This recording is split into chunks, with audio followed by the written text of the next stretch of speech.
मैया सुनीति के ध्रुव ने चरणों को स्पर्श किया है और कहा कि मैया मुझको माफ कर देना, मैं आपको बिना बताए जा रहा हूं।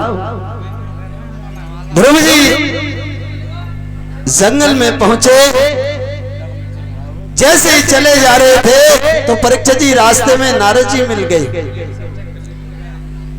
नारद जी ने देखा कि इतना छोटा सा बच्चा और इस घने जंगल में क्या कर रहा है। पास में गए और पूछा, बेटा कौन हो तुम और इस जंगल में क्या कर रहे हो?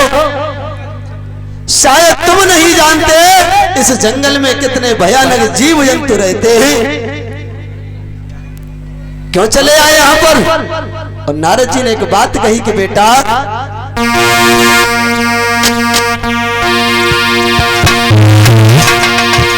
कि नारद बोले पागल मत बन,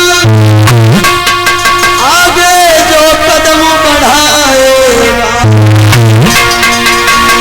कोई भालू से आए।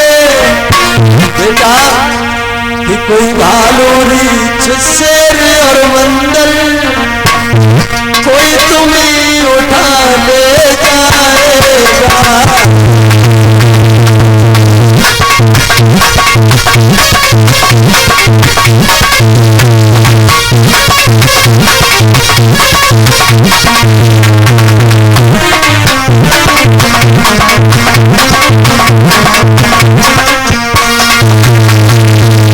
नारद जी ने जवाब दिया, बेटा यहाँ अनेकों भयानक जीव जंतु रहते हैं, क्यों आए हो? ध्रुव जी ने कहा कि बाबा जी, पहले तो प्रणाम किया ध्रुव जी ने, क्योंकि मैया सुनीति ने अपने पुत्र को अच्छे संस्कार दिए थे, मगर आजकल की मैयाएं, परीक्षित जी आजकल बच्चों में संस्कार देखने के लिए बहुत कम मिलते हैं।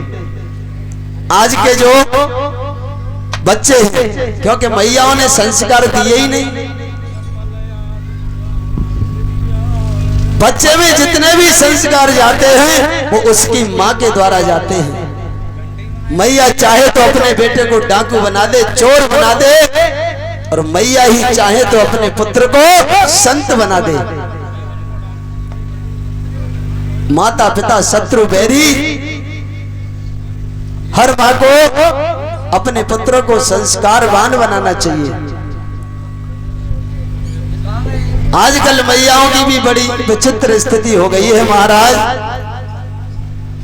इसीलिए आजकल बच्चों में संस्कार देखने के लिए कम मिलते हैं। और जब से ये मोबाइल चला है तब से तो परीक्षित जी, हाँ, बड़ा ही बुरा हाल है। अगर छोटा सा भी बच्चा होगा, अगर वो रो रहा हो, आप मोबाइल बजा करके रख दो, बच्चा शांत हो जाएगा। कई घरों में हमने ऐसा देखा है। तो ये क्या है? ये संस्कार है। इसीलिए बताते हैं कि गर्भवती मैयाओं को बड़े नियम से रहना चाहिए, भगवान की कथाएं सुननी चाहिए, भगवान के चित्र देखने चाहिए। जिस कमरे में मैया रहती हो उस कमरे में ऐसे आलतू फालतू फोटो नहीं होने चाहिए, भगवान के चित्र होने चाहिए। जब भी मन कमरे में प्रवेश करें तो जब भी हमारी नजर जाए तो परमात्मा के चित्र पर जानी चाहिए। अब ना जाते महाराज जी, आजकल की तो अजय देवगन, शाहरुख खान, शिल्पा शेट्टी, अब आजकल तो कलयुगी देवी देवता परीक्षित जी चल गए। और तो और हम नौजवान भैयन के बाप क्या कहते हैं, डेस्कटॉप पे कहते हैं, मोबाइल के क्या कहते हैं, भाई तो इतना ही समझ में ना, तो बाहू पे फोटो लगे मिलता है। वाह, तो ये संस्कार की बात है। अगर आप अपने बच्चे को छत से नीचे भेजना किसी काम के लिए परीक्षित जी, कि बेटा नीचे फलाना सामान रखा है थोड़ा ले आओ, अंधेरा हो तो वो बच्चा जा नहीं सकता। क्यों? क्योंकि उसके अंदर डर भरा हुआ है। तुमने बच्चे को साहसी बनाया ही नहीं। हमेशा बच्चों को निडर बनाओ, साहसी बनाओ। ये संस्कार मैयाओं को बच्चे में देने चाहिए। जैसा मैया गर्भवती अवस्था में आचरण करती है, ठीक वैसा ही असर उस गर्भ में पल रहे शिशु के ऊपर पड़ता है।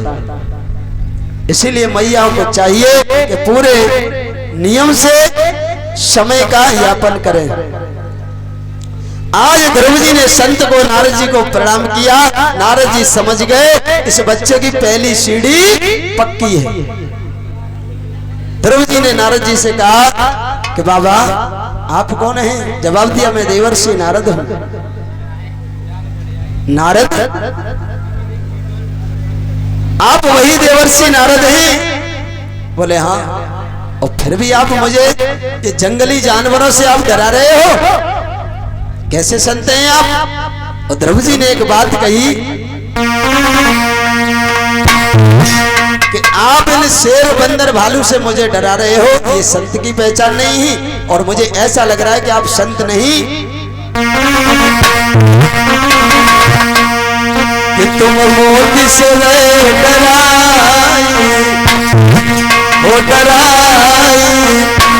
तुम संत न पूरे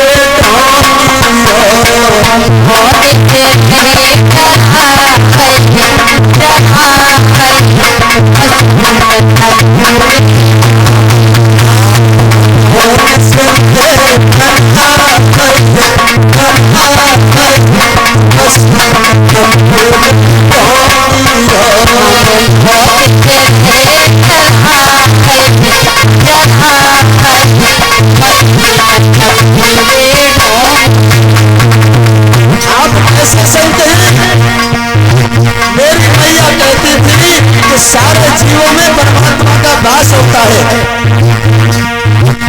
और जब सारे जीव के अंदर परमात्मा का वास है तो मुझे किसी जीव से डरने की जरूरत क्या है? और बोले अरे जब पिता हमारो ब्रह्म, कहने लगे बाबा जब पिता हमारो पार ब्रह्म फिर ऐसी है जो हमको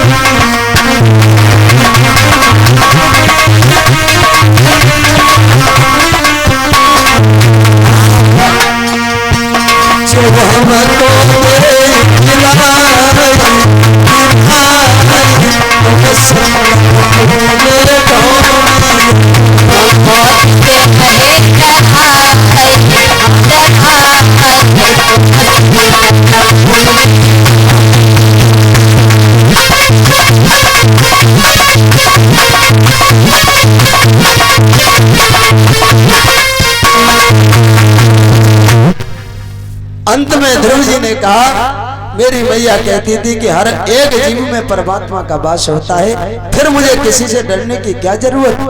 नारद जी समझ गए इस बच्चे की दूसरी सीढ़ी भी पक्की है, क्योंकि ये निडर है, इसके अंदर डर नहीं है। फिर देवर्षि नारद जी ने कहा कि बेटा अगर आप जंगल में भजन करने के लिए आए हो तो भजन तभी किया जाता है कि जो भी व्यक्ति गुरुमुखी होता है, जब वो अपना गुरु बना लेता है। जब आपने गुरु मंत्र ही नहीं लिया तो भजन किसका करोगे? गुरु, कोई गुरु बनाए हैं? गुरु कैसे होता है? अरे कौ बनाए जाता है मट्टी से? अरे बेटे तुम नहीं जानते, गुरु के बिना जीव का कल्याण नहीं होता। ओ गुरु बिन भवन तरई न कोई, चाहे बिरंच शंकर सम होई। गुरु बनाए जाते हैं, है ना बाबा जी? बिल्कुल। तो कायते बनाए? अरे किसी संत के पास जाओ, विद्वान के पास जाओ, उसको अपना गुरु स्वीकार करो, गुरु दीक्षा लो, गुरु मंत्र लो। सीधी सीधी ने कहो कि गुरु माने जाते हैं, बनाए जाते हैं। अब हमें क्या पता मट्टी से बनावे, लकड़िया से बनावे, कायते बनावे। हाँ तो गुरु जी बाबा जी एक काम करो, अब हम यहाँ बन खंड में कहाँ भटकट डोलेंगे और तुम वैसे ठीक ठाक ही से लग रहे हो, तो हमें भटकाए की कोशिश मत करो, तुम ही गुरु बन जा। अच्छा हाँ नारद जी ने कहा कि बेटा ध्रुव, गुरु के बिना भजन करने का कोई अर्थ नहीं होता, और अगर गुरु मेहरबान तो चेला पहलवान। तो मैं कुत्ती लड़े भी जा करूंगा अखाड़े में। परीक्षित जी, आजकल तो गुरुओं की वैसे कमी नहीं है, देखा जाए तो गलिल गलिल गुरु फिरे, गुरु मंत्र कोई ले और नरक जाओ चाहे स्वर्ग जाओ, हमें रुपया देव। आजकल कमी नहीं है गुरुओं की। परीक्षा जी तुमने गुरु बना ले। एक चीज और हुआ गुरुदेव, क्या? अगर कहूँ कोई मैं माता बहने अगर मिल गई हो, बिनती कही दई कहू गुरु जी ने कि मैया तुम्हारे घर में कछु ऊपर की यहाँ कछु घोरे घटका सी है, तो फिर तो भी डबल गुरु भाई बना लेती है कि देख लो हमने तो पूछी ना आई हो, बिना पूछे बिना बताई दी, बिना मतलब। हाँ तो आजकल ऐसे ही गुरु चल रहे हैं। हाँ। सच्चा गुरु आजकल कहीं कहीं तुम्हें देखने को मिलेगा ना, तुम्हें दर्शन भी नहीं होंगे ऐसे गुरुओं के। लोभी गुरु लालची चेला और होई नरक में ठेला। परीक्षा जी ऐसे गुरु से बच के रहियो। अगर कोई जिनने गुरु न बनाए हो तो गुरु जरूर बना लियो। पांडाल में कौन कौन गुरुमुखी बैठे ही, जरा हाथ ऊपर करके बताइयो जितने गुरुमुखी हो। 1 2 2.5 सवा पौने 3। बस जय हो महाराज। अगर है सके तो गुरु आज के बाद अब बना लियो। गुरु के बिना कल्याण नहीं होता, ऐसा हमने संतों से सुना है। जीवन में गुरु का होना परम आवश्यक है। ध्रुव जी ने कहा कि बाबा जी अब इस जंगल में गुरु बनाने के लिए मैं कहां जाऊं, अब आप ही गुरु बन जाओ। नारद जी कहने लगे किसने तो हमको ही पकड़ लिया, और अंत में परीक्षित जी ध्रुव ने नारद जी को ही गुरु मान लिया। और नारद जी ने एक गुरु मंत्र दे दिया, पंचाक्षर मंत्र, ओम नमो भगवते वासुदेवाय। कहा कि इस मंत्र का जाप करना और एक दिन वो आएगा, परमात्मा तुम्हें दर्शन देने के लिए अवश्य आएंगे। आज नारद जी ने स्वयं अपने हाथों से यमुना जी के किनारे और ध्रुव जी के लिए एक छोटी सी पर्णकुटी बना करके तैयार की, और कहा कि बेटा आप यहाँ पर भगवान का भजन करो। बताया वो ध्रुव की छोटी पर्णकुटी यमुना तट पर है।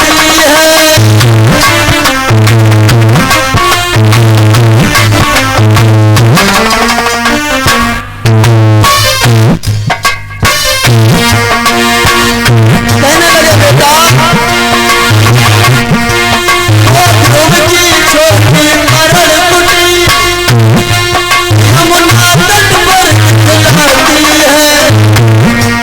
इसको चारों सिकड़ी हुई फूल भारी शोभा पाती है।